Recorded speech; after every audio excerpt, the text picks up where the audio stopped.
Conduziu-me então à entrada do templo, e eis que águas jorravam de sob o limiar do edifício em direção ao oriente, porque a fachada do templo olhava para o oriente. E essa água escorria por baixo do lado direito do templo ao sul do altar. Fez-me sair pela porta do norte e contornar o templo do lado de fora até o pórtico exterior oriental.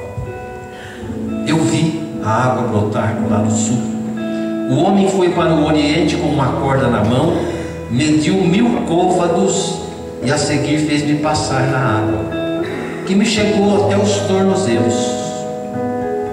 Mediu ainda 1000 côvados e me fez atravessar a água, que me subiu até os joelhos. Mediu de novo 1000 côvados e fez-me atravessar a água, que me subiu até os quadris. Mediu enfim 1000 côvados, e era uma torrente que eu não podia atravessar, de tal modo as águas tinham crescido, e era preciso nadar. Era um curso de água que não se podia passar a vão. Meu irmão e minha irmã, nós podemos estar nas águas do Espírito em diferentes níveis. É possível estar envolvido com a renovação carismática, com as águas até os tornozelos. E se nós pusermos atenção, podemos ver que há a possibilidade também da água vir até os joelhos, até os quadris, e chegar num ponto em que já é preciso nadar, e já é possível mergulhar. Que o Senhor nessa tarde, nesse fim de semana, nos convença disso que cantamos agora, que vamos repetir. Diga comigo: eu quero, Senhor, mergulhar nas tuas profundezas. Eu quero mergulhar nas águas do teu Espírito. Eu não quero viver na superfície das águas do Espírito. Dá-me a graça, Senhor, de mergulhar no mais profundo das suas águas. Que as suas águas me envolvam por dentro e por fora. E não só saciem a minha sede, mas transborde da minha vida para saciar a sede dos meus irmãos. Eu quero, Senhor, mergulhar nas profundezas do seu Espírito. Quero mergulhar nas profundezas. Canta com fé, canta com esperança, com vontade, com decisão Do Espírito de Deus,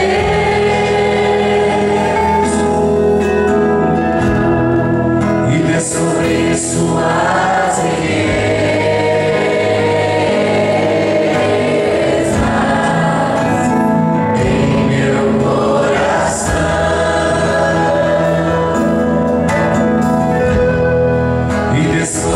Suas riquezas.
molhar pela água da promessa, a gente descobre as riquezas, mais riquezas. Aquilo que Deus fez na sua vida até agora é só o começo. A renovação está apenas começando nos nossos tempos, na nossa igreja, nas nossas vidas. É preciso descobrir as riquezas. É preciso estar na água não como um calhau, como um topo molhado por fora apenas, mas nos deixarmos tocar profundamente pelo Espírito no nosso coração. Ir com sede até Jesus. Quem tiver sede, com que sede fomos até hoje? E aí sim, não só saciaremos a nossa sede, mas da nossa experiência jorrará para a vida eterna, para os nossos irmãos, a água viva do Espírito. Diga para o seu irmão, já sentando, para a sua irmã: mergulhe fundo, meu irmão, mergulhe fundo na água do Espírito Santo.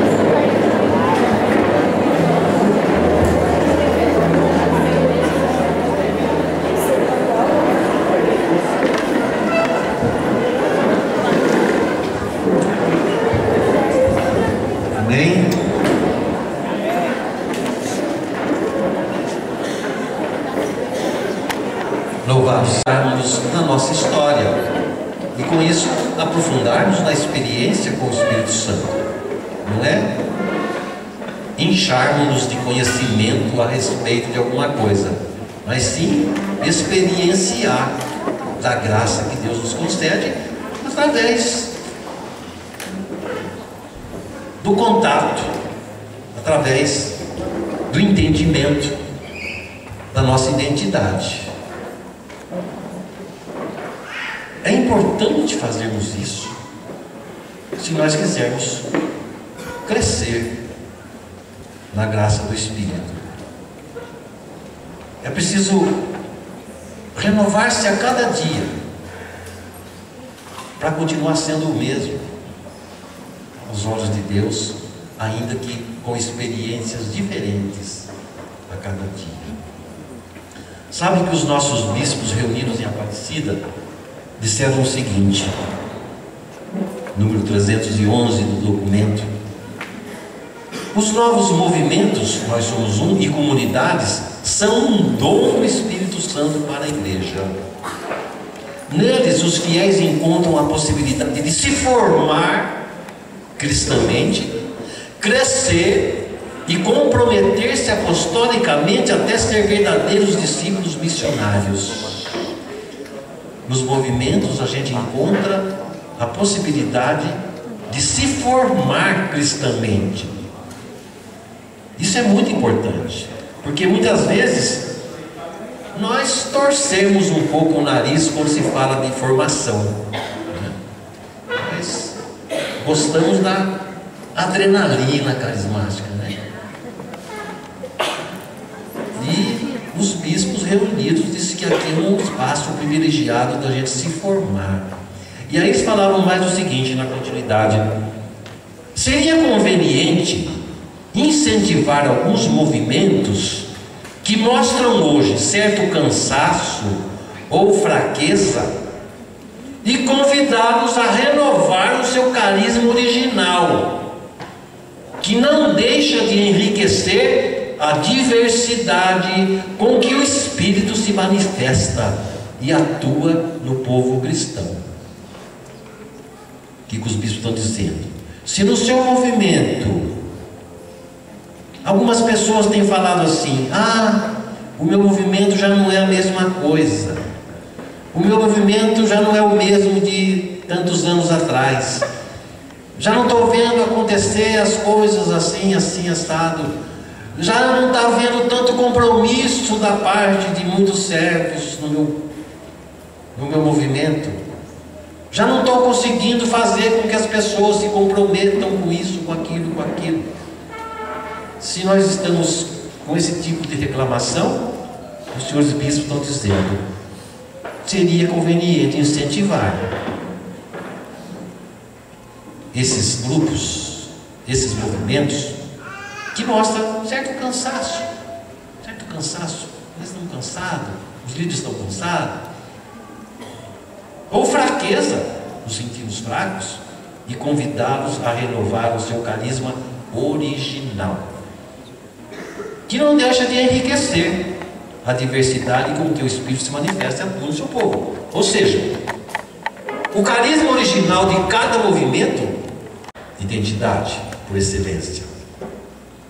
Nós estamos querendo preservar a nossa identidade. E quando o Papa fala assim, é preciso que vocês preservem a identidade, ele está falando com certeza com duas intenções no coração. Primeiro, é essa com que os bispos nos exortaram. É preciso conservar a identidade de vocês, porque ela é uma riqueza para a igreja. Ela é uma riqueza. Se vocês fossem descartáveis, não tem problema se vocês perderem a identidade amanhã, mas vocês são uma riqueza. Então eu quero que vocês preservem a sua identidade. E também ele está dizendo, porque é possível perder a identidade. Ele está dizendo porque no passado, como a gente vai ver agora, outras expressões carismáticas ficaram pelo caminho, por não fazer a reflexão contínua da sua identidade. Ficaram pelo caminho, se tornaram heréticas, se tornaram cismáticas, fundaram outras igrejas, por não fazer a reflexão da sua identidade. Então, essas palavras do magistério não podem ser coisas assim jogadas ao vento. Ele está dizendo para nós, uma das suas primeiras tarefas, meu povo, líderes que estavam lá representados, nós estávamos representados lá. Uma das primeiras tarefas era preservar a identidade. Ela é uma riqueza e outros não preservaram e perderam, criaram problemas na igreja. E não foi só naquele tempo. Se houver tempo, eu dou alguns exemplos para vocês do que está acontecendo agora em muitas realidades carismáticas. Muitas realidades carismáticas, algumas bem conhecidas de nós, que estão enveredando por caminhos que fogem da identidade. Fogem da identidade. E isso, como é que a gente preserva a identidade? Vivenciando de modo adequado aquilo que é a nossa essência. Aquilo que é a nossa essência. Nos apegando ao essencial, não se distanciando do carisma original. E isso a gente só não faz emotivamente, envolvido emocionalmente. A gente tem que refletir, a gente tem que aprender, a gente tem que estudar. Não é para se tornar doutor em pneumatologia ou em Espírito Santo, mas para conhecer as coisas. E nós líderes decodificarmos, levarmos, simplificarmos as coisas para aqueles que estão sob o nosso pastoreio, de modo simples, conhecendo, e aí sim exercitando de modo adequado aquilo que diz respeito à nossa identidade.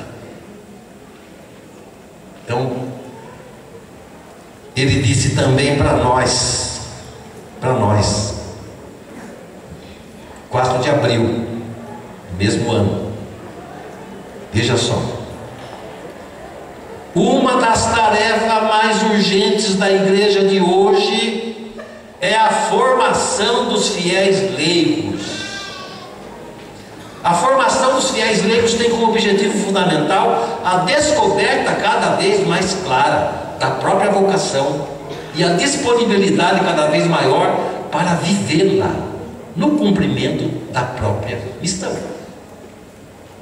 E aí ele fala uma coisa, ele fala assim: por consequente, a formação, deve ser uma das vossas prioridades também. No mundo secularizado de hoje, que propõe modelos de vida sem valores espirituais, esta é uma tarefa urgente como nunca.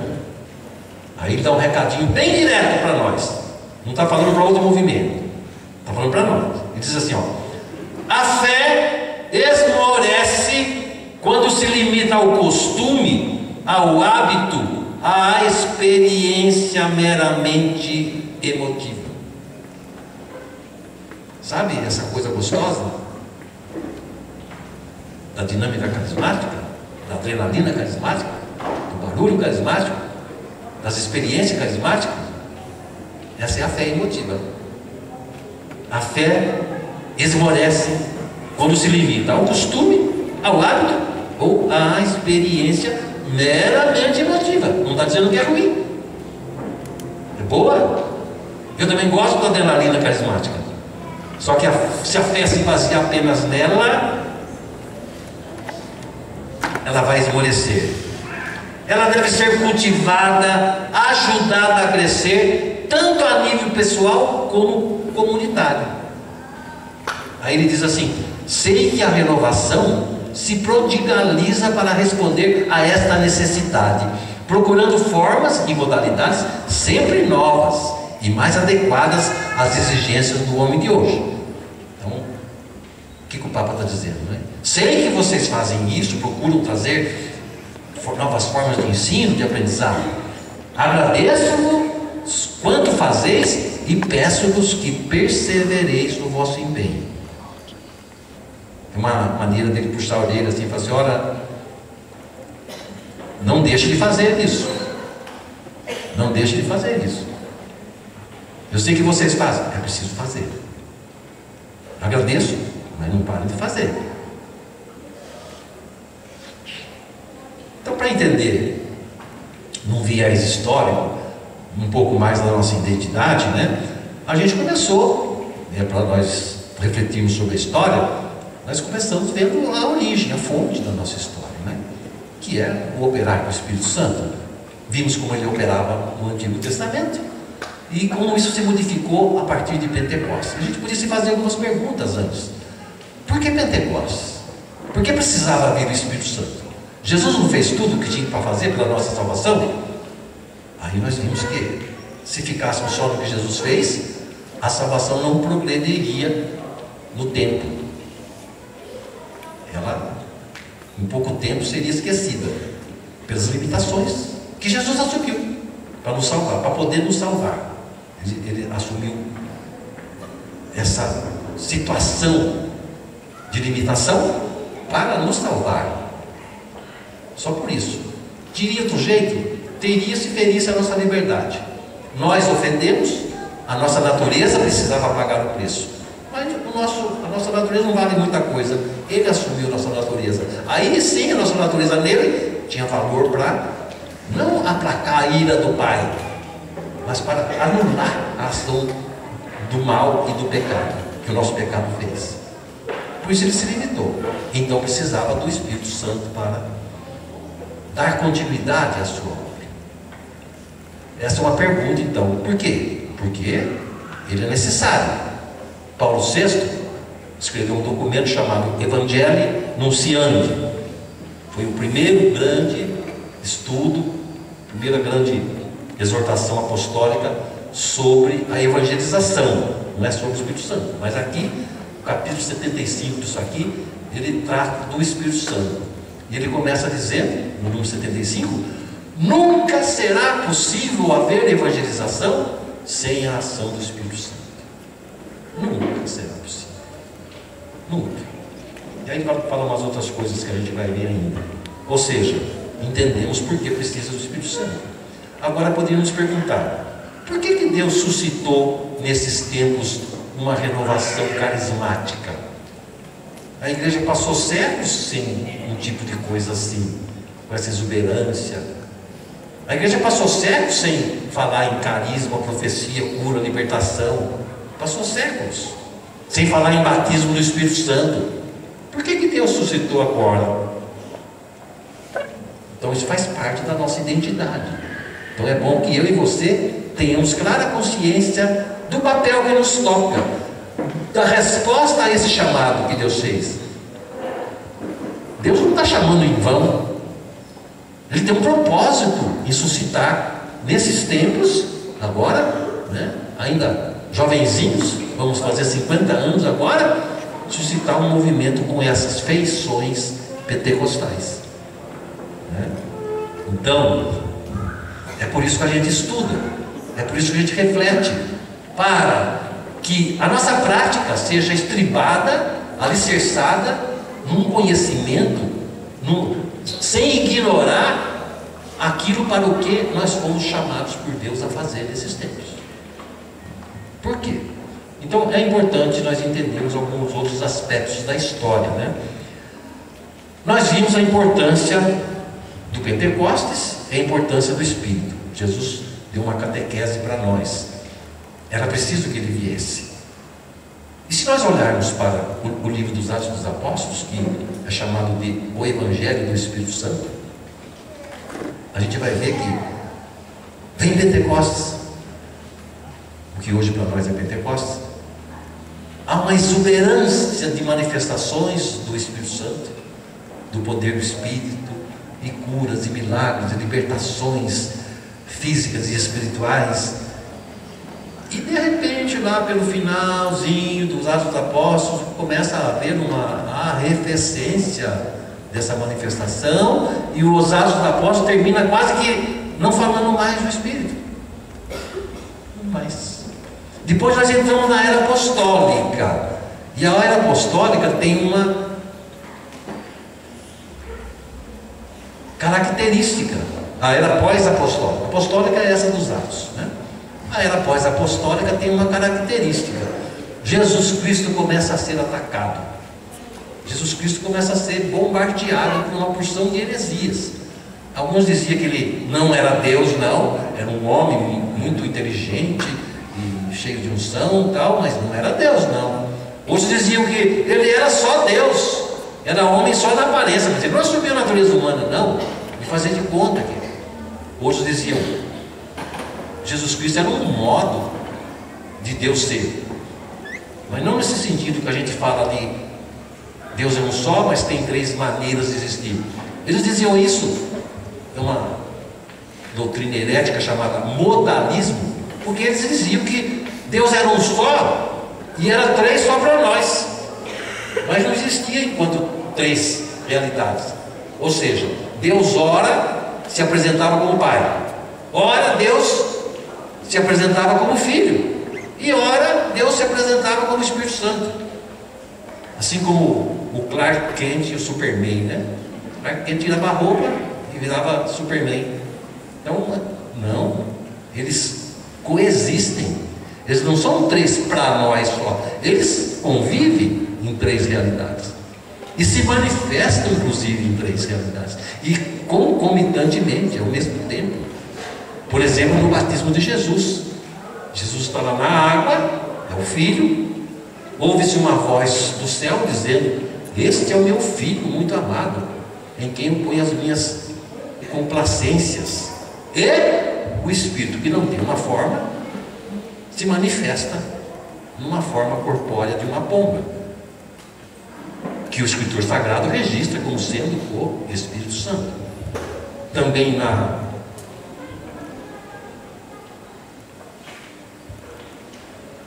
transfiguração de Jesus, a nuvem, a voz do Pai de novo e o Filho.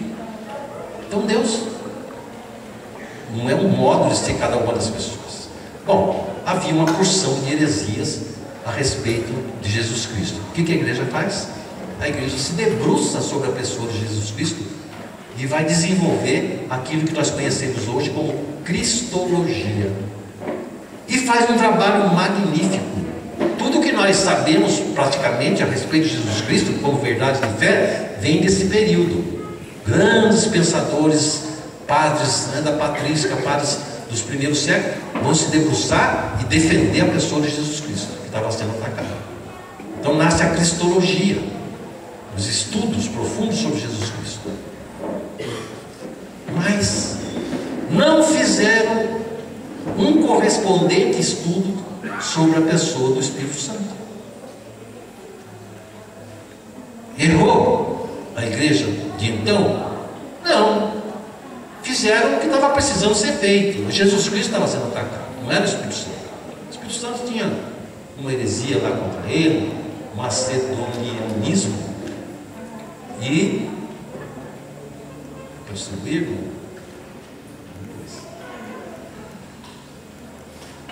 A igreja então se dedicou a defender Jesus Cristo, só que ficou devendo para nós também um estudo que nos ajudasse. Hoje a gente entende bastante de Jesus Cristo e por muito tempo ficamos sem entender muito do Espírito Santo. Mas teve grandes tratados na igreja sobre o Espírito Santo. Sim, tratados intratáveis para nós pobres mortais, que nem sabíamos ler latim. Agora que estão traduzindo. Tratados que tratavam da especulação do Espírito Santo, mas não falava nada da devoção, não falava nada da missão dele, da ação dele no mundo.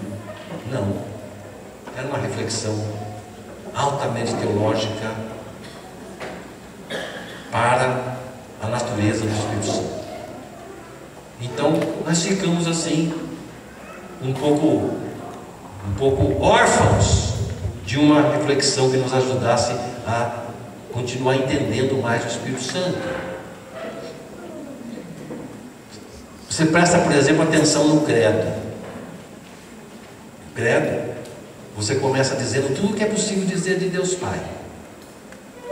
Você diz que crê em Deus Pai Todo-Poderoso, Criador do céu e da terra. Isso é tudo que se pode dizer do Pai, diz o Catecismo da Igreja Católica. O resto é consequência. Depois começa a falar de Jesus Cristo. Crê em Jesus Cristo, seu único Filho, e começa a descrever quem é esse Jesus Cristo, de que maneira ele nasceu, como ele viveu, né? Vai falando, e ele padeceu sob Pôncio Pilatos, ele foi crucificado, foi morto, sepultado, desceu à mansão dos infernos, ressuscitou ao terceiro dia, subiu aos céus, está sentado à direita de Deus Pai Todo-Poderoso, de onde há de vir julgar os vivos e os mortos. E aí, dizemos, creio no Espírito Santo e pulamos logo para na Santa Igreja Católica, como se não precisamos tocar nesse negócio que todo mundo já sabe, ou não precisamos tocar nesse negócio porque não é preciso, não precisamos saber. E assim você ora no Glória, é a mesma coisa. E você ora na maioria das orações, oramos ao Pai, pelo Filho, na comunhão do Espírito Santo também. Ele serve para arrematar as orações. É uma consequência, certo? Que Jesus é o centro da nossa fé e salvação. Ninguém vai ao Pai se não for por Jesus, mas ninguém vai a Jesus se não for pelo Espírito Santo, nos diz o Concílio de Toledo, séculos atrás. Ninguém vai. São contingências da história. Fizeram o que precisava, mas nós ficamos em falta com uma explicação melhor dessa pessoa que é misteriosa. Misteriosa. Deus é sempre um mistério, mas das três pessoas parece que o Espírito Santo é a mais misteriosa ainda, não é? Ele é aquele ilustre desconhecido, como dizem alguns teólogos, né? Ele não tem um referencial humano a que eu possa me apegar. Quando eu falo assim, pai, todo mundo sabe o que é um pai. Todo mundo conhece o seu pai. Se não conhecer o seu pai, conhece o pai dos outros, ou é pai. Mas pai é uma palavra humana que nós dominamos bem. Fazemos uma ideia. Quando fala pai, uma pessoa de mais idade, de mais experiência, de mais autoridade. Pai. E o filho, então? O filho se fez um dos nossos. Tem uma descrição bíblica dele. Sabemos em que povo ele viveu. E por isso tem esculturas, gravuras, pinturas dele. Não temos problemas em nos relacionarmos com o Filho. Agora, Espírito Santo. Espírito Santo. O que você pensa? No que você pensa quando você está cantando Espírito, como cantamos de manhã? Vem controlar todo o meu ser. Que ideia que você faz na mente? Em que você está pensando quando você fala Espírito, Espírito? Esse silêncio deve corresponder ao que surge na sua ideia, né? É uma energia. Que cara tem a energia? Né? Qual é o rosto da energia? Porque nós podemos partir para o outro lado, né? A Sagrada Escritura usava metáforas e nós usamos conceitos abstratos. Se eu falar assim, como você experimenta o Espírito? O que você fala? O Espírito Santo é o amor, é a luz, é a fortaleza, é o revelador. Aí eu pergunto de novo, que cara tem a luz? Como é que você entabula uma conversa com a esperança? Como é que você se torna amigo do amor? É essa dificuldade, que é uma das características do Espírito. Deus é isso. Deus realmente é isso. É o intocável, o indecifrável. Deus é o que o Espírito é. Deus, por misericórdia, se manifestou nas outras coisas, mas Ele é isso mesmo, né? Nós não podemos permitir que a dificuldade em entendê-lo nos afaste dele. De dizer, como o credo, eu converso melhor com o Pai, não tem problema, melhor ainda com Jesus, e o Espírito Santo deixa para lá. Não, Deus se revelou em 3 pessoas e quer ser conhecido e amado nas 3 pessoas. Nas 3 pessoas. Eu não posso dizer para a pessoa que eu amo, olha, eu amo 2/3 só de você, né? 2/3 do seu passado, 2/3 do seu presente, 2/3 do seu futuro. Não, temos que amar a pessoa de Deus que compreende 3 pessoas. Surge no século, meados do século II, na Frígia, na Ásia Menor, uma comunidade carismática e muito forte. O seu fundador se chamava Montano. Montano era um sacerdote pagão que se converteu ao cristianismo. Ele adorava uma deusa chamada Cibele, um deus chamado Atis, e se converte de fato. E começa uma comunidade, né, que se chamava a comunidade da Grande Profecia. Hoje é conhecida como os montanistas por causa do Montano, que é o seu fundador. E há uma exuberância de carismas, o exercício da profecia, das curas, das palavras de ciência, de sabedoria. Uma grande comunidade carismática que vai agregando muitas pessoas importantes da época. Muitas pessoas. Alguns aderiram parcialmente, mas tem gente muito importante que aderiu ao montanismo. A história é longa, mas pelo nosso tempo, vou dizer que aquilo que começou no espírito, de repente começa a derivar para a carne. E Montano começa a assumir certas atitudes que não correspondiam com o que a igreja ensinava. Ele não falava de heresias, mas no comportamento ele agia de modo contrário ao que a igreja propunha para os seus fiéis. Começa a exigir rigores ascéticos, jejuns exagerados, não permite segundos casamentos, ficou viúvo, não pode casar mais. Os jovens não podiam servir o serviço militar. O que mais que ele fazia? Entre outras grandes coisas. Enfim, uma porção de atitudes que a igreja não ensinava isso, né? Não ensinava isso. Não podia fugir da morte. Se você fosse perseguido por causa da fé, você tinha que entregar a vida, não podia se fugir. Ensinando essas coisas, começa a haver muito atrito, muito disque-disque, muita confusão. As pessoas já vão falar com o Papa. Santo Irineu é dessa época. Santo Irineu vai até o Papa de então, o Papa Eleutério, e tenta amenizar as coisas, dizendo para o Papa, tem coisas boas lá, não vamos tomar uma atitude assim, né? Vamos acompanhar esse povo. Mas ele continuou fazendo essas coisas e cada vez de modo mais evidente. E tinha 2 mulheres que o acompanhavam, que eram as suas profetisas, Priscila e Maximila, ou Prisca e Maximila.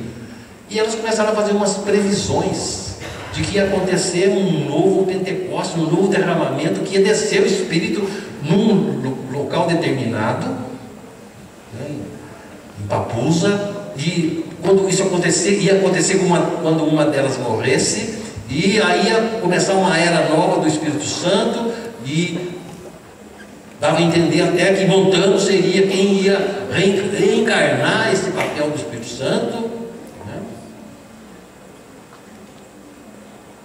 Alguns alguns hoje começam a falar de algumas previsões mais ou menos nessa linha. Aí gente ligada à renovação, né? É preciso tomar cuidado. Bom, a gota d'água foi que estava aquele conflito. Um dia Montano disse que, pelo menos disseram que ele disse, não tem nada escrito contra ele, herético, mas causou um cisma. Ele disse: a igreja é fundada sobre o fundamento dos profetas e dos apóstolos. Os meus apóstolos, que são os bispos, não profetizam. Então eu vou escutar as minhas profetisas. Eu vou dar ouvido às minhas profetisas. E não vou mais dar importância ao que a instituição fala. Eu vou escutar o que o Espírito Santo fala diretamente para mim. E isso é o que se chama de iluminismo. Iluminismo. E não pensa que é característica só do tempo de Montano.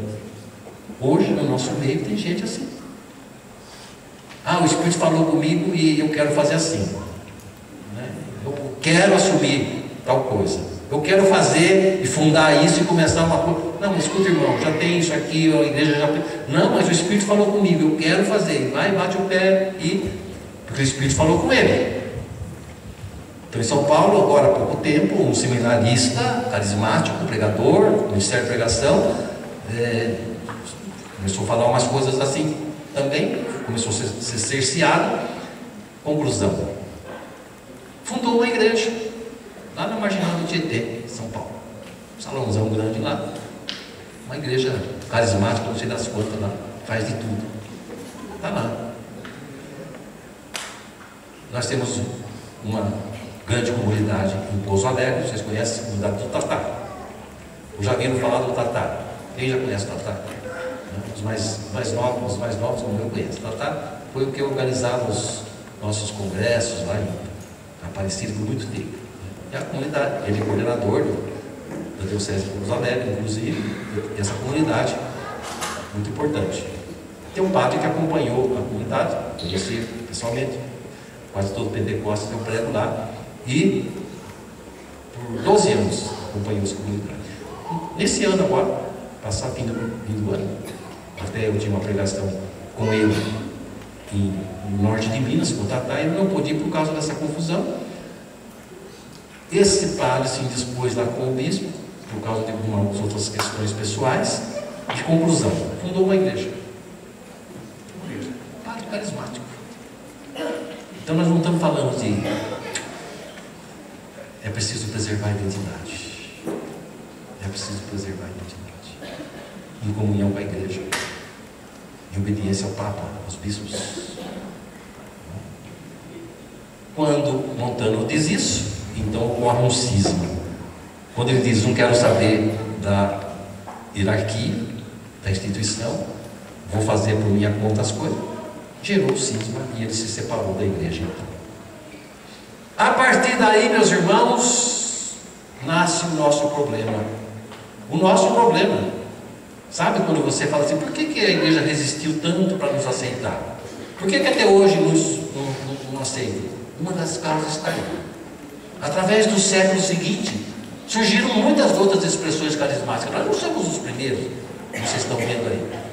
E sempre que surgia, a igreja dizia: opa, cuidado com esse povo. Esse povo não gosta de obedecer. Esse povo se sente iluminado pelo Espírito diretamente. Eles não respeitam a anarquia. Vamos com o pé no breque com essa gente.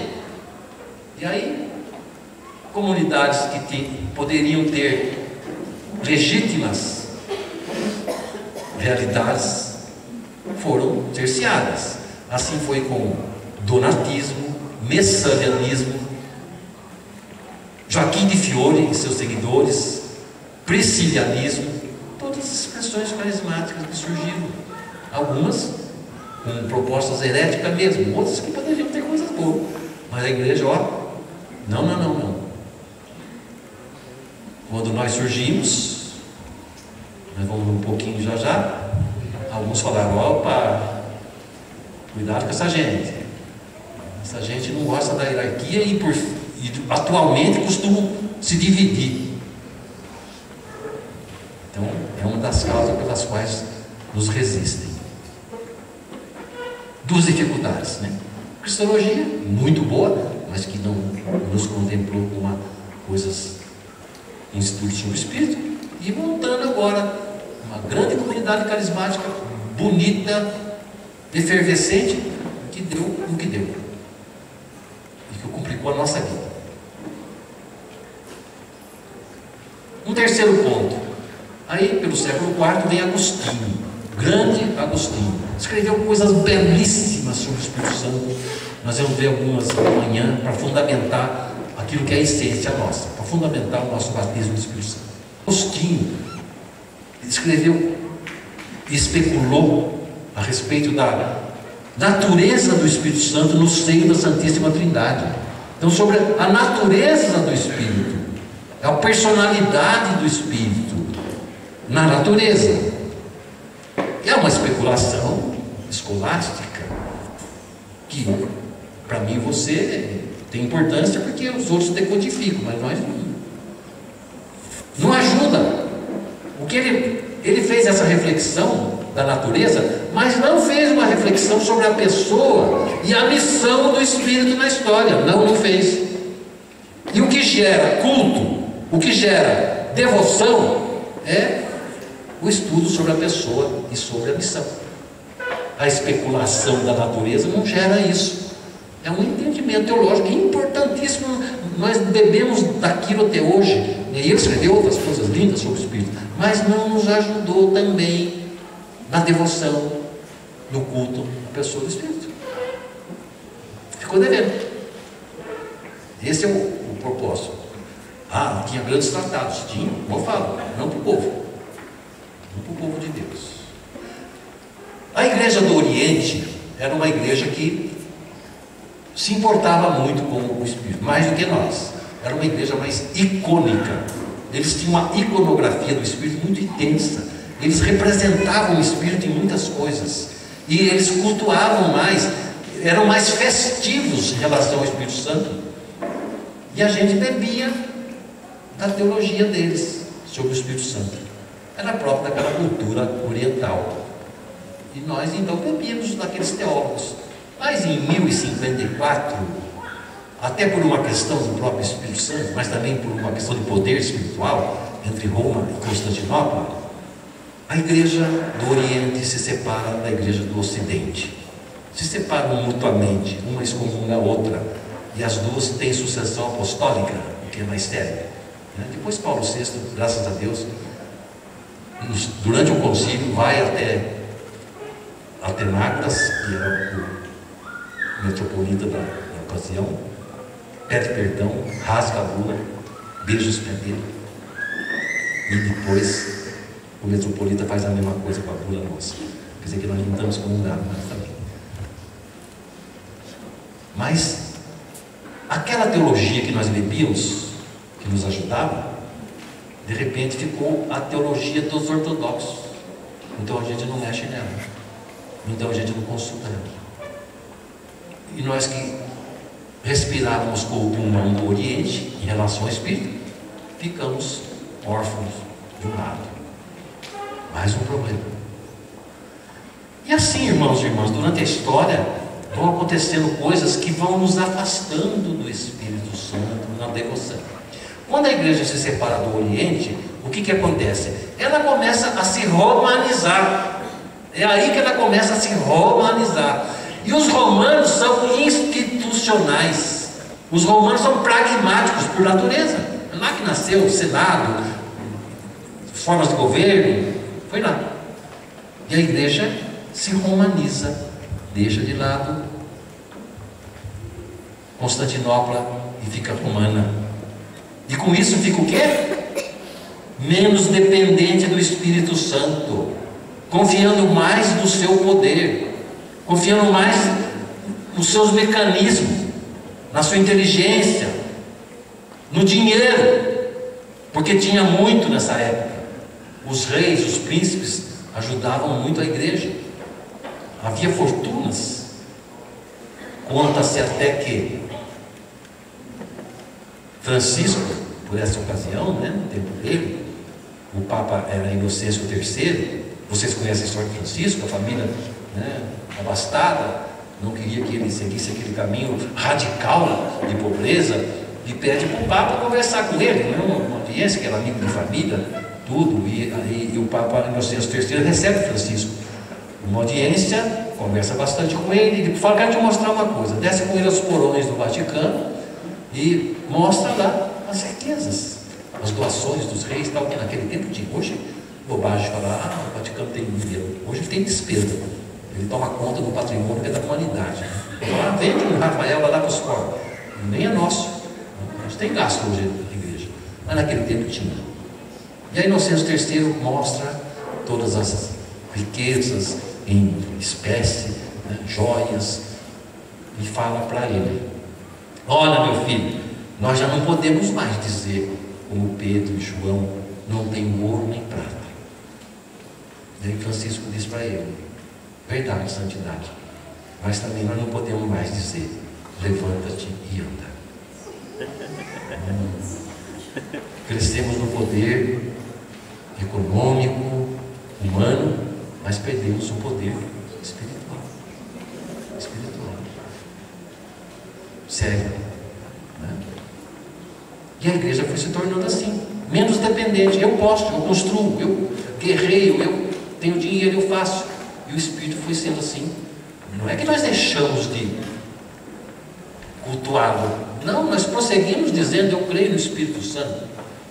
Mas o que ele significa para nós? O que ele faz na minha vida? Para que ele serve? Continuamos dizendo. Atravessamos o século dizendo. João Paulo II escreve uma encíclica sobre o Espírito Santo, Dominum et Vivificante. E no comecinho da encíclica, veja só, João Paulo começa dizendo assim. Veja se não é verdade o que o Papa diz. A igreja, instruída pelas palavras de Cristo, indo beber a experiência do Pentecostes e da própria história apostólica, proclama desde o início a sua fé no Espírito Santo. Então, a igreja proclama desde o início a sua fé no Espírito Santo. Aí ele fala assim: esta fé, professada ininterruptamente pela igreja, precisa de ser incessantemente reavivada e aprofundada na consciência do povo de Deus. Essa é a verdade nossa.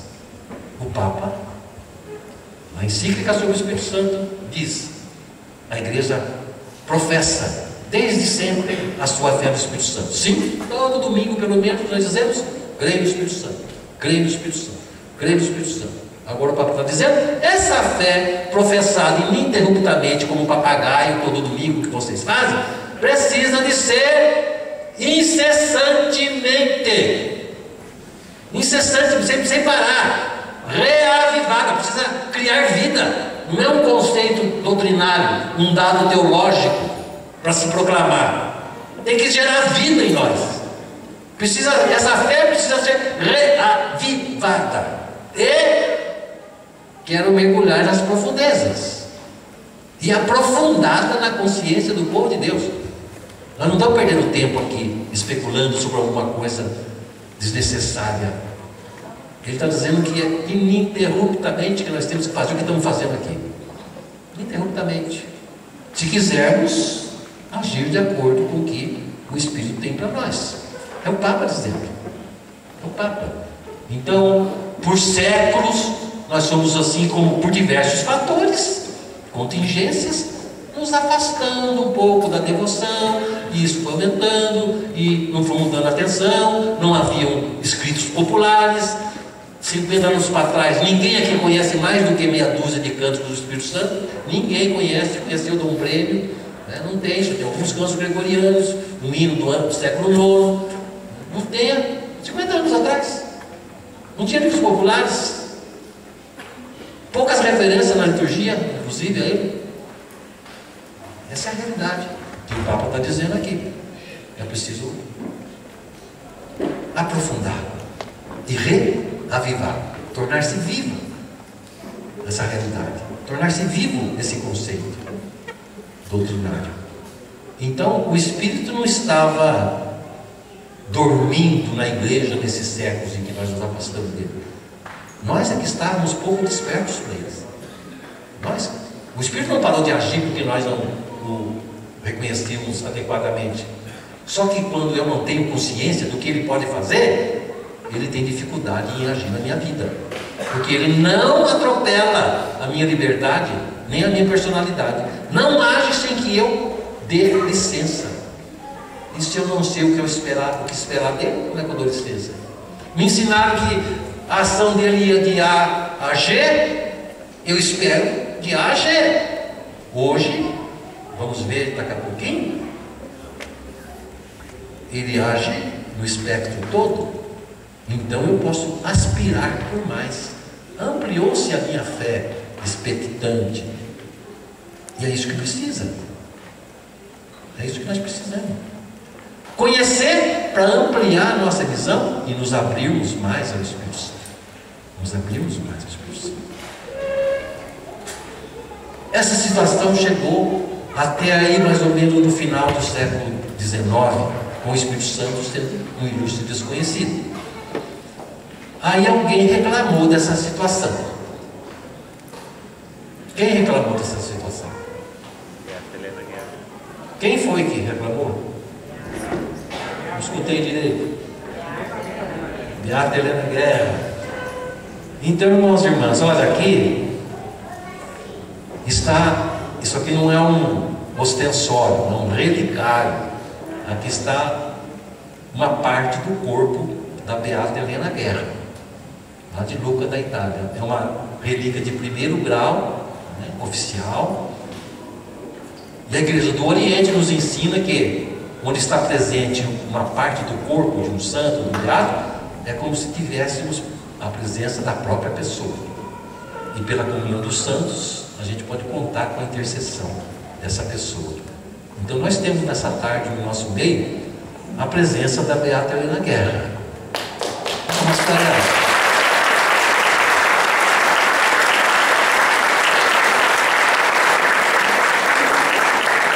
Então depois você pode aqui reverenciar, né? Isso é legítimo da igreja. A igreja lá reconhece as suas moções proféticas. Então você pode reverenciar, pegar, tocar, beijar se quiser, visitar a Helena Guerra, que é uma grande intercessora. Uma grande intercessora. Mas não foi Helena Guerra que reclamou. Não foi Helena Guerra. João 23 foi bem depois dela. Acho que a senhora está querendo dizer Leão 13. Mas não foi também. Foi o Espírito Santo. Através dele. Mas podemos, como você está recordando as músicas históricas, né? Para eles acordar um pouco. Ouro e prata não tem, deve ser sol. Vamos ficar de pé um pouquinho. Tem alguns que estão com ar. Canta assim, se você não sabe. Olha, ouro e prata não tenho, mas o que eu tenho eu te dou. Em nome de Jesus Cristo, levanta-te. Outra vez, ouro e prata. Ouro e prata não tenho, mas o que eu tenho eu te dou. Em nome de Jesus Cristo, levanta-te.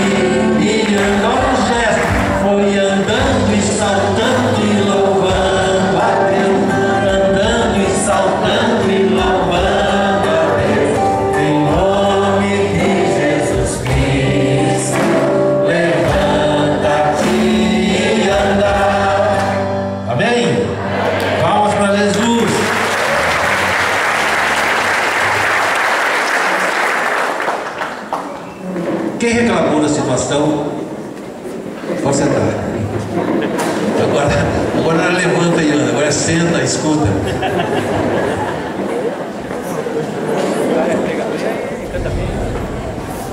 Quem reclamou dessa situação foi Jesus Cristo. Para Helena Guerra. Foi Jesus para ela. Jesus começou a dar a ela algumas inspirações místicas particulares, em que, por exemplo, ele dizia assim: escuta, minha filha, faz-se na igreja toda espécie de novena para todos os santos, e isso é muito bom. Mas e aquela novena que eu pedi que se fizesse quando da minha ascensão, no 40º dia, à espera do Espírito, no 50º dia, que aguardasse em oração? Quem faz? Ninguém. Dizia: prega-se na igreja sobre todos os santos. Isso também é muito bom. E sobre aquele que forma os santos, quem prega? Ninguém. Então Jesus começa a inspirar essa mulher. É uma religiosa, viveu de 1835 a 1914 em Lucca, na Toscana, na Itália, e começa a dar a ela diversas inspirações e motivando-a a fazer alguma coisa para resgatar o papel do Espírito Santo na igreja. E Helena escreve quase 60 obras lá na sua pequena Lucca, uma cidadezinha murada, medieval.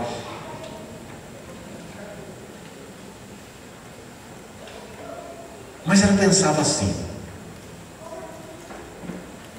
por 7 anos ela vai experienciando isso e fica quieta, porque ela pensava assim: será que é mesmo da minha cabeça? Ou é mesmo de Deus? Será que é Jesus Cristo que está falando comigo? Ou é coisa da minha cuca? E dizia assim: e se for ele, o que eu faço com isso que ele está falando? Eu, uma pobre freirinha aqui do interior da Itália, faço o que com essas informações? Continuava escrevendo isso, mas encurralada. Você sabe como é difícil, né? Chegar para alguém e dizer: o Senhor falou comigo, não é? Se não for do ramo, vai dizer: xixa, isso aí pirou, né? Porque vocês sabem, né? Essa é a diferença entre o santo e o carismático, né? A auréola do santo é aqui, o carismático é aqui. Mas um dia, uma mulher chamada Hermínia Giorgetti, se você quiser ver a Hermínia, ela está aqui nessa foto. Aqui tem uma foto do dia da morte de Helena, e aqui as irmãs estão em volta da cama, do leito dela de morte. E vocês pediram chove, está vendo chuva. E ela é a única que não tem o hábito aqui, a Hermínia Giorgetti. Hermínia Giorgetti é uma senhora auxiliar da cozinha. Não tinha assim nada com a vida religiosa da congregação. Ela não sabia nada dessas inspirações, dessas coisas que Jesus estava falando. Era uma auxiliar da cozinha. Não tinha nem contato muito com as irmãs. Ela ia às missas no domingo com as irmãs. E no domingo que ela foi, Jesus falou com ela. E ela também se assustou. Uma pessoa bem simples. E ficou perturbada, né? Pai, deve estar ficando louco. Ficou quieto. No domingo seguinte, Jesus pegou pesado com ela. E aí ela foi até a irmã. Falou: irmã, com licença, vim aqui falar com a senhora. Não sei o que está acontecendo, não sei o que se trata, mas é o seguinte: domingo passado o senhor falou comigo na missa e eu fiquei quieto. Hoje ele falou para mim, e se eu não falasse com a senhora, ele não falava mais comigo, nunca mais. Então eu vim aqui falar com a senhora, né? Ele mandou dizer para a senhora que é ele mesmo que está falando com a senhora. e disse que é para a senhora escrever para o Papa. Ela não sabia o que fazer. É para a senhora escrever para o Papa. Aí foi mais 2 anos de conflito. Mostrou para o seu diretor espiritual, que mostrou para o seu bispo de Lucca, que é uma diocese. Eles constataram que aquilo que ela estava escrevendo correspondia. De fato, o espírito estava nessa situação de abandono e esquecimento na doutrina da igreja. E foram conversando, e agora como chegar para ela mandar essas coisas para o Papa, né? Aí, através de um amigo comum, começou uma correspondência com Leão XIII. João 23 vai entrar na história um pouco depois. Leão XIII era o Papa dessa época aí. Ela conheceu 4 papas, conviveu com 4 papas, né? Esse era o segundo dela. Leão XIII. Leão XIII começa também a analisar os escritos de Helena. Ela escreveu 13 cartas para ele. Uma se perdeu, nós temos 12 hoje, estão traduzidas, a Renovação publicou. E nessas cartas ela insistia: santidade, só o Senhor pode fazer alguma coisa para resgatar o papel, o lugar que é de direito do Espírito Santo. E ia mostrando para ele, né? E o Papa foi tomando consciência, né, de que nós estávamos assim, desapercebidamente, deixando o Espírito de lado. E aí ele faz o quê? Em 1895, escreve um documentozinho, na igreja se chama de breve, escreveu um breve chamado Provida Matris Caritatis.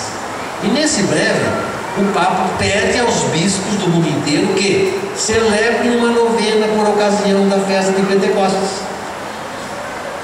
Veio 1895, passou o ano, veio 1896, Helena escreveu para ele de novo: santidade, alguns fizeram no ano passado, outros não fizeram, alguns acharam que era só para aquele ano, já não fizeram nesse ano. O senhor precisa tomar uma medida mais enérgica, só o senhor. Então o Papa, a 9 de maio de 1897, promulga a primeira encíclica sobre o Espírito Santo. Essa aqui, fininha, mas essencial: Divino Illud Munus. Não sei se vocês prestaram atenção no que eu falei, que a 9 de maio de 1897, portanto no final do século XIX, o Papa publica a primeira encíclica sobre o Espírito Santo. 19 séculos para publicar a primeira encíclica sobre o Espírito Santo. Dá para ter uma ideia do que nós estamos falando? O esquecimento em que se encontrava? Essa é a primeira. Essa é a primeira. E aqui o Papa então fala do papel do Espírito Santo na igreja, por que ele devia vir, fala dos carismas dele em Jesus Cristo, incentiva os escritores a se debruçar sobre a doutrina do Espírito para torná-la de modo mais simplificado, atraente para o povo de Deus. E ao final do documento ele decreta, baixa um decreto, escreve: decreto que a partir desta data em todas as matrizes e, se possível, nas capelas, se celebre, por ocasião de Pentecostes, uma novena de preparação. E depois vai dando as normas da novena e estipulando as indulgências para quem faz inteira, para quem faz um pouco, para quem faz coletivamente, para quem faz sozinho. Decreto. Então, a única novena litúrgico oficial da igreja é a novena de Pentecostes. As outras são devocionais, e dizia Jesus que são muito boas. Essa é por decreto, é oficial. Essa não, que não é novena. Nós escrevemos uma, né, celebrando o Pentecostes, tem uma novena com as nossas feições de renovação carismática, 9 dias de uma catequese sobre o Espírito Santo. 9 dias, né? Eu não vendo livros, não trago livros, não estou fazendo propaganda de livro. O livro da renovação que eu escrevi vai aí já 8 anos. A renovação vem difundindo a novena de Pentecostes nas igrejas. Graças a quem? Helena Guerra. Chega o final do século, a noite que marcava a separação entre os dois séculos.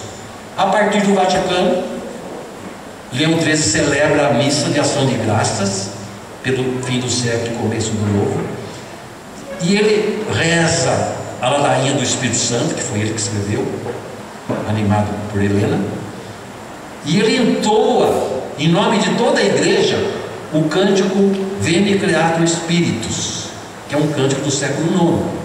Os mais velhos acho que conhecem, né? Veni Creator Spiritus, ventetur orem visitar. Hoje já tem em português, tem só em latim. Hoje se usa na sagração dos padres, dos bispos, do Papa, se canta esse cântico. Leão XIII entoa o canto Vinde Espírito Criador, e na sequência consagra o século XX ao Espírito Santo. Consagra o século XX. E o século XX vai despontar como um século essencialmente pneumatológico, abrindo os horizontes a respeito do Espírito Santo na vida da igreja. Teólogos começam a escrever, né? Outros místicos começam a escrever. Helena não foi a única mística. Jesus falou o coração de outras pessoas também. Conchita Cabreira, uma mãe de família, escreveu muitos livros também no México. Francesca Javier del Valle, uma espanhola, escreveu o Decenário do Espírito Santo, está aí publicado na editora Quadrante, ainda hoje você consegue. O padre Jansen, mas a importância dessa aqui foi que dela Deus se serviu para falar com a hierarquia da igreja, e por causa disso Leão XIII fez o que fez, e o século se descortina como um século fabulosamente voltado para o Espírito Santo. A gente não pode ver todos os detalhes por causa do nosso tempo, mas alguns fatos foram marcantes. Pio XII,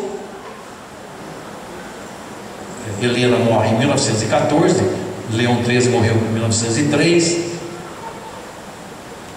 13 escreveu um documento ainda, e depois nós temos Pio X, Bento XV, Pio XI, Pio XII. Pio XII escreve um documento não sobre o Espírito Santo, chamado Mystic Corporis, corpo místico, e nele ele retoma o tema dos carismas, porque o tema dos carismas, como já disse, ninguém tocava neles, não, esse negócio carismático não dá certo.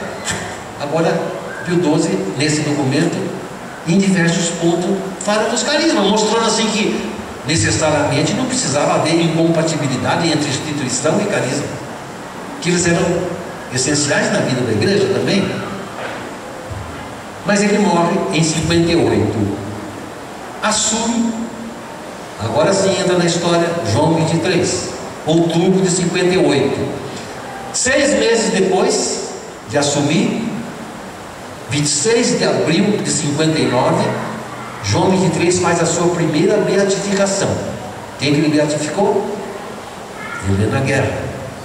Helena Guerra, que tinha morrido sob condenação, ficou 7 anos no leito de sofrimento, de doença, e morreu sob investigação da igreja eclesiástica. Fizeram umas acusações e ela perdeu o direito de falar com as suas servas, com as suas filhas espirituais, não podia mais escrever, e morreu sob essa acusação, e o processo correndo. Depois, quem estava à frente do processo disse: onde a gente esperava encontrar lixo, nós encontramos ouro, e onde pensávamos que havia ouro, havia lixo, que eram os seus detratores. E aí então foi reconhecida, reconstituída na sua dignidade, e agora, 26 de abril de 59, João 23 beatifica Helena. E nesse dia ele fala assim: se hoje a gente cultua melhor o Espírito Santo, nós devemos isso àquela da qual Deus se serviu para influir no meu predecessor. Ou seja, está dizendo assim, Deus usou dela para influenciar Leão XIII. E por isso ela merece ser chamada a apóstola da devoção ao Espírito Santo. Nós somos apóstolos da efusão. ela trabalhou pela devoção ao Espírito Santo. Ele fala isso. E no dia da beatificação, o Papa João XXIII inaugura uma nova linguagem na vida da igreja, importantíssima para nós. Ele fala aqui daquilo que vai caracterizar a nossa vida. Depois da sua homilia lá, ele se reúne com o povo de Luca, com as irmãs da congregação, os parentes dela, e fala assim: diletos filhos e filhas, depois de tantos anos da partida da Madre Helena Guerra, sua mensagem permanece sempre atual. Todos percebemos de fato a necessidade de uma contínua efusão do Espírito Santo, como de um novo Pentecostes que renove a face da terra. Não é isso que nós propomos? Uma contínua efusão? Não é isso que nós queremos dizer para as pessoas? Você foi batizado, você já tem o Espírito, ótimo, é possível você renovar essa efusão. Nós temos aqui uma experiência para você, chamada batismo do Espírito Santo. E ele está dizendo aqui, ela mostrou essa necessidade de uma contínua efusão e também de um novo Pentecostes, que começa aí a se falar de um novo Pentecostes. 3 semanas depois, 17 de maio de 59 ainda, João XXIII, reunido com um grupo de cardeais, diz para eles: eu quero 2 coisas, um sínodo para Roma e um concílio ecumênico. Os cardeais ficaram doidos, os bispos todos ficaram apavorados. Ele tinha sido eleito Papa porque Pio XII morreu em circunstâncias assim inesperadas, e eles precisavam colocar alguém sem muita demora, porque um concílio, uma eleição papal, vocês sabem que demora muito. Então elegeram o Papa bom, aquele vigário bonzinho que era João XXIII, mas que era quase octogenário, ia fazer 80 anos. Como é que um homem com 80 anos vai convocar um concílio? Como é que ele vai conduzir um concílio? Como? Com o bispo do mundo inteiro, o dinheiro que dá, que gasta. E começaram a resistir, mas ele insistia: eu quero um concílio que seja como um novo Pentecostes. E resistem daqui e dali. Em 61, janeiro, ele decreta um decreto chamado Humani Salutis, decreta a instalação do concílio. E no número 23 desse documento ele reza e fala: Senhor, olha para os rogos que todos os dias sobem da terra a Ti, e renova nos seus dias, nos nossos dias, os seus prodígios. Derrama sobre a igreja de hoje os dons que o Senhor derramou sobre a igreja nascente, e dar-nos viver como que um novo Pentecostes. Olha só, aleluia, né? E então, em outubro do ano seguinte, 62, tem início o concílio.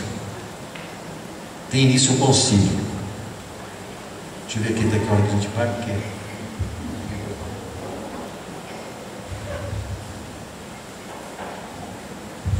nós estamos com o horário acho que dá. Então, para vocês entenderem um pouco a nossa história também, a pessoa chega até o Brasil, ainda até as 4, tem que viajar um pouco. Instaurou o concílio, outubro de 62, teve a primeira sessão, né, mais de reconhecimento das coisas. Na segunda sessão, um cardeal de Palermo, na Itália, chamado Ernesto Ruffini, fez uma proposta para os padres conciliares: eu proponho que se retire de todos os documentos do concílio a palavra carisma, porque carisma é uma fonte de problema, e ele já nem ocorre mais hoje em dia. Então, né, olha lá para Montana, eu proponho que se não coloque nos documentos. Aí um outro cardeal Sunes, da Bélgica, cardeal de Bruxelas e Malines, é como essa diocese aqui, né? Palmas e Francisco Beltrão, lá era Bruxelas e Malines. O cardeal interpõe uma objeção, falando: não podemos decidir isso assim agora de repente, né? Nossa, um assunto muito sério, vamos voltar ao debate com essa questão. Vai para casa, o seu vigário, que era lá de Bruxelas, estava presente lá em Roma, ele comenta com o vigário, vai falar: isso é um absurdo, como é que vai tirar uma palavra da Sagrada Escritura dos documentos? E quem disse que não acontece mais carisma na igreja? Ele está pensando só em coisas extraordinárias. Essas coisas rarearam mesmo, porque nós não estamos abertos a ela, nós não esperamos mais por ela. Mas não acontece na vida de um santo aqui, a igreja não diz que ela é a verdadeira porque nela ocorrem milagres. Ué, o milagre é um carisma, mas também não é só isso que é carisma. Eu, se o senhor quiser, vou na biblioteca aqui de Roma mesmo, faço um levantamento e um apanhado e faço um documento para o senhor apresentar. Fez assim, o cardeal deu o seu toque pessoal e foi no outro dia e entrou no debate. E ele dizia, para restabelecer o conceito de carisma, perguntava: o senhor cardeal aí, o senhor não tem lá na sua diocese uma pessoa que administra os bens da sua igreja de uma forma de muita lisura, acertada, com muito... Tem. Isso aí é um carisma de governo, é um carisma. O senhor não tem alguém lá que ensina, ou na catequese, ou em outros cursos, a doutrina da igreja, pegando coisas complicadas e simplificando para o entendimento do povo? Tem. Isso é um carisma de ensino, é um carisma. E foi falando assim, aí foi demonstrando na vida dos santos e tal.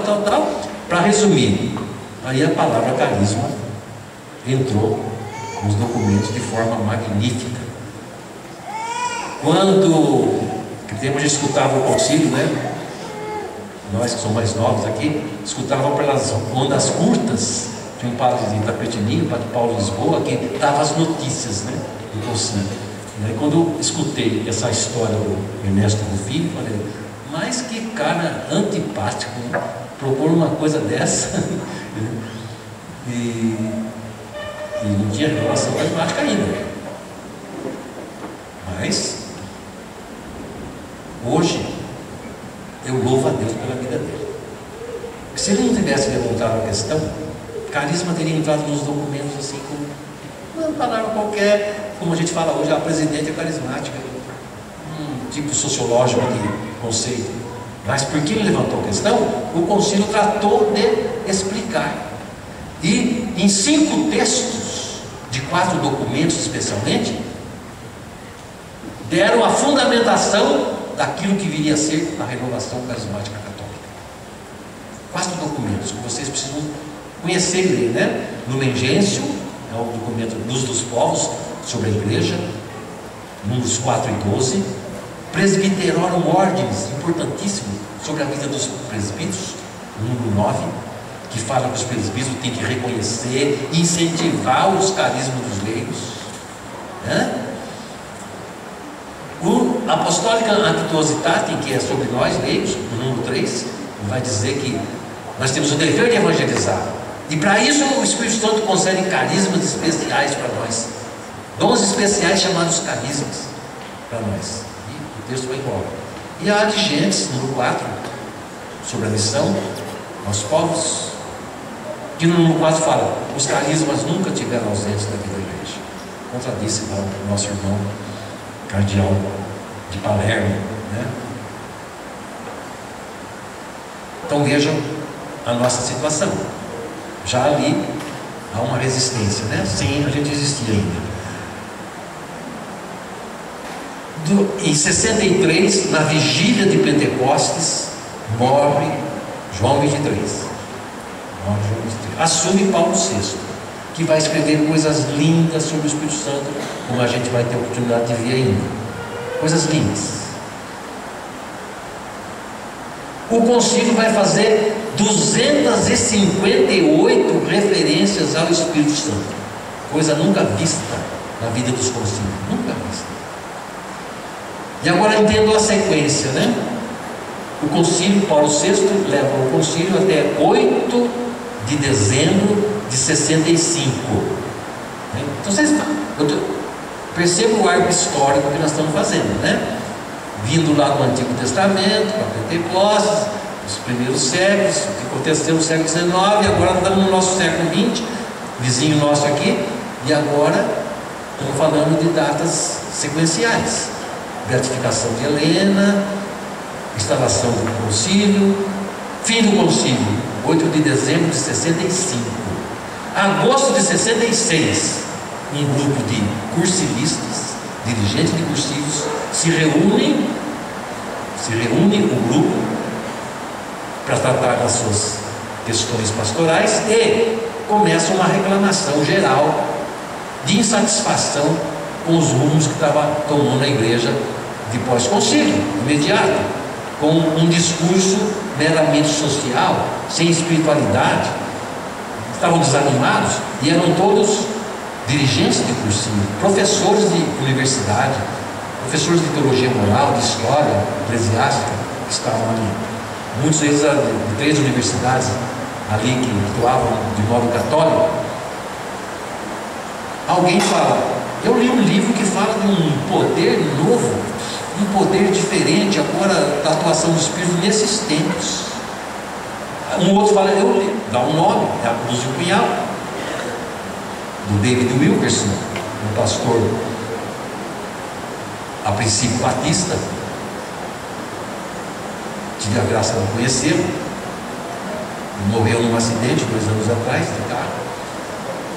David Wilkerson escreveu a Cruz e o Punhal, demonstrando a ação do Espírito Santo com poder nesses tempos. Um outro lá fala: eu li um outro livro que fala também dessa atividade espiritual. Eles falam em outras línguas, do John Sherrill, que escreveu, é coautor da Cruz e Punhal. A gente só fala do David Wilkerson, mas a Cruz e Punhal é de 2 pessoas, é do John Sherrill, que escreveu, a mulher dele, Elizabeth, e eles falam em outras línguas. E um terceiro falou: eu li um outro livro também, esse não tem no Brasil, Liderança e Compromisso, do Heidegger, não tem aqui. Esses outros 2 têm. E aí eles se interessam por aquilo. Alguns vão atrás de saber como é que acontecia aquela coisa, mais ou menos o que fez aqui o padre Primitivo Baltazar, com esse livro, A Cruz e o Punhal, aqui em Canchita, aqui em Santo Antônio Sudoeste, né? Alguns irmãos e irmãs estão por aqui ainda, conviveram com isso. Vão atrás de como seria aquela experiência. É uma história também bonita, mas um pouco longa. Mas eles chegam a uma, por indicação de um professor da faculdade, um professor que era episcopaliano, eles chegam a uma mulher que tinha um grupo de oração, porque o pastor não era pentecostal, não entendia daquilo, indicou: eu tenho uma paroquiana que tem grupo de oração. Então eles foram ter com eles. Se reuniram algumas vezes. Em janeiro, então vocês viram que terminou em 65, dezembro, agosto se reuniram. Em janeiro, 4 católicos são batizados com o Espírito Santo, nesses tempos, nesses moldes que nós estamos falando na revelação carismática. E sem imposição de mãos. A mulher que dirigiu o grupo disse: vocês querem essa experiência? Nós vamos orar. Não vamos impor as mãos a vocês para que não pareça amanhã que foi uma transmissão de uma igreja para outra, ou que foi uma influência de uma igreja separada da igreja para outra. Vocês querem? Nós vamos orar. Se o Senhor quiser, que procede. Orou e os 4 foram batizados no Espírito Santo. Aí, nas semanas de janeiro, no começo do ano, na Epifania e no batismo de Jesus, exatamente. E já convocaram para o mês seguinte um retiro, onde as pessoas para ir deveriam se confessar, comungar, ler a Cruz e o Punhal e ler os primeiros capítulos dos Atos dos Apóstolos. Então, em fevereiro, tudo na sequência, se reúne no Guesna, uma universidade dirigida pelos padres da Ordem do Espírito Santo. Coincidência, né? E aí, então, num final de semana do meio de fevereiro, março foi na outra universidade, de fevereiro de 67, um grupo de jovens estudantes, alguns professores e um padre, recebe a graça da infusão e o Espírito se derrama de modo profusamente forte na vida deles, e tem início então, sem ninguém planejar, sem ninguém se reunir para fundar nada, aquilo que hoje nós conhecemos de renovação carismática católica, que aos poucos se espalha por outras duas universidades, depois por toda a costa leste dos Estados Unidos, e que hoje conta entre os católicos com mais de 130 milhões de batizados no Espírito, dos quais você faz parte. Aleluia.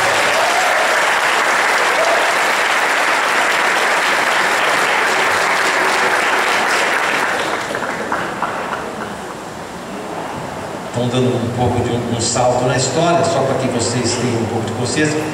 Depois dessa hora a gente pode fazer isso? Depois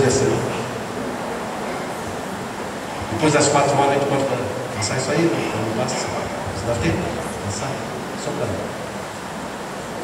Então dando um saltozinho aí. Em 69, então nós estamos numa sequência aí, né? 67 aconteceu lá. Em 69, estudava aqui no Brasil um seminarista jesuíta chamado Eduardo. Ele era americano e estudava aqui em São Paulo. Morava em Campinas, onde eu morava, e estudava em São Paulo na faculdade dos dominicanos, fazia teologia. A polícia política da ditadura que nós estávamos vivendo naquele momento no Brasil fechou a faculdade dos dominicanos, porque eles tinham ligação com um guerrilheiro famoso chamado Carlos Marighella. Se você quiser saber a história, você baixa lá, tem filme sobre o Carlos Marighella. Morreu depois ali na rua da faculdade mesmo. Fechou. Então o seminarista Eduardo, que era muito amigo do padre Haroldo, quem conhece o padre Haroldo aqui? O padre Haroldo trabalha hoje ainda com Amor Exigente na fazenda do Senhor Jesus, né? Um santinho, quase com 100 anos. O padre Haroldo, que trabalhava aqui já desde 66, também morava em Campinas, amigo de Eduardo, se separam e Eduardo vai terminar o seu curso de teologia, que faltava ainda, estava no primeiro ano, faltava ainda 3 anos. Ele vai para o Canadá, numa outra universidade jesuíta. Estando no Canadá, Eduardo vai nos Estados Unidos e faz uma experiência de oração na linha da renovação que estava nascendo lá. E, lógico, fica encantado, volta para a sua universidade. Na semana seguinte pega um grupo de seminaristas e vem em Capirua para de novo fazer a sua experiência lá. E nesse dia ele é batizado no Espírito Santo, em março de 69. Eduardo é batizado no Espírito Santo. E o que ele faz? Ele pega um livro que contava como é que é essa experiência da infusão, chamado A Glow with the Spirit, né? Assim como inflamados, abrasados pelo Espírito Santo. Não tem traduzido, infelizmente, também. Manda esse livro para Haroldo aqui no Brasil. E Haroldo lê aquilo e fica entusiasmado. Haroldo trabalhava com o TLC, Treinamento de Liderança Cristã. E eu trabalhava com ele. Nós tínhamos um grupo de estudantes que tomava conta de uma parcela do TLC. Tinha TLC para jovens, TLC para adolescentes, TLC para universitários. Nós dirigimos algumas partes do TLC. E Haroldo lê aquilo, aí ele vem para Curitiba, então aqueles sinais que eu falo, vem para Curitiba pregar um retiro para encontro para casais. No final da celebração, onde eu diria, na hora da ação de graças, hoje eu aprendi que a missa toda é uma ação de graças, não é para falar isso. Então, naqueles momentos de silêncio após a comunhão, o padre resolve pedir para os casais fazer um momento de louvor espontâneo, de ação de graças espontâneas, que falassem juntos, e que E isso não era comum, imagina, em 69, fazer uma coisa dessa, e o pessoal começa a falar, e fica uma coisa muito linda, e ele fica com o coração agradecido por aquilo. Volta para Campinas, reúne o nosso grupo, do qual eu fazia parte, coordenava, e diz: olha, eu quero começar umas experiências nessa linha aqui. Então, vamos estudar matérias relativas a isso. Não tinha nenhum livro ainda católico traduzido. Na lousa ali alguns que foram os primeiros. Deu para nós alguns livros protestantes sobre Pentecostes, sobre a pessoa do Espírito Santo, sobre dons do Espírito Santo. Para mim deu um sobre o batismo do Espírito Santo. Ele falou: vamos estudar e começar essas experiências. E assim foi, que em 69 começa no Brasil as primeiras experiências de oração daquilo que viria a ser a renovação carismática católica. E aí a gente começa o primeiro grupo de oração no Brasil, onde hoje é a Cúria Metropolitana de Campinas. 70 começa a se espalhar um pouco essas experiências. Em 71 aquele seminarista se forma sacerdote, se ordena, mas ainda fica lá. 71, no fim de 71 também vem fazer a experiência um padre que estava um pouco desanimado com a vocação, estava pensando em até deixar o sacerdócio, né? Falo isso de público e gravando, porque ele conta esse testemunho de vez em quando, me colocando no testemunho inclusive. E vem fazer a experiência em dezembro de 71 o padre Jonas Abib, que eu tive a graça de pregar a experiência de oração para ele. E então foi um grande salto. O padre Haroldo, que trabalhava com o padre Salles, agora recebe o apoio de padre Jonas. Um padre de Telêmaco Borba, já ouviu falar dessa cidade? Já. Então, um padre que não se fala dele na história porque ele deixou de ser padre, né? Casou, mas ele foi muito importante no começo. Deus usou muito ele, ajudava muita gente, né? O padre Daniel Kiakarski, né? Não sei se deve ser polaco, não sei, né? E agora junta-se com Jonas. Aí em 72 vem para o Brasil aquele recém-ordenado sacerdote, padre Eduardo Dalbert, hoje presidente da Associação do Senhor Jesus da TV Século XXI, era um seminarista, né? E assim, no Brasil, o padre Eduardo ganha um passe para viajar para onde ele quisesse, da Varig, antiga Varig, e começa a fazer experiências de oração, reuniões com o bispo, com freiras, com leigos, para divulgar um pouco o movimento. Muita resistência, mas também começa a pipocar e a surgir pessoas interessadas em se deixar conduzir pelo Espírito Santo. Então assim tem início no Brasil aquilo do que você faz parte hoje, né? Graças à sementinha que Eduardo mandou para o Brasil e que Haroldo assumiu. Depois de 74, Eduardo assume a renovação, convoca uma primeira comissão nacional e faz o primeiro congresso nacional, pequenininho, numa sala em Itaici, né? Em Campinas. E assim Deus inicia a graça da renovação também no Brasil. Então esse é um pouquinho da sua história. Esse é um pouquinho, você entendeu um pouco por que há resistência contra a gente, por que muita gente demora em aceitar. E agora, na sequência, a gente precisa ver o que é que nos cabe nessa história toda. O que é que a mim toca? Você está exatamente dentro dessa história. Veja que nós não estamos falando da história dos outros. Você é protagonista dessa história. Nós estamos falando de uma coisa que você está vivendo agora. Agora, lá no futuro vão falar de nós. Hoje, nós estamos vivendo exatamente esse momento dos inícios de uma renovação espiritual da igreja. Agora, você está fazendo parte desse processo. É de você que nós estamos falando. Você tem que ser aquele que vai ajudar a passar a tocha acesa para as gerações futuras. Como fazer isso? Né? Vamos ver como já podemos fazer isso de maneira poderosa. Né? Vamos mais tarde refletir um pouco sobre algumas dificuldades, levar alguns puxões de orelhas, talvez, para amanhã a gente ter um grande momento de reflexão católica sobre o batismo do Espírito Santo.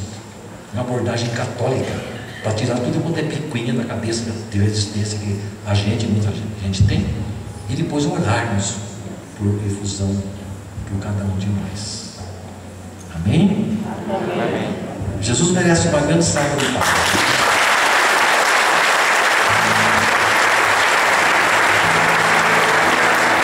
Mas fiquem aí que nós vamos ver ainda fiquem aí ainda que nós vamos ver algumas fotos, só fotos sem sequência.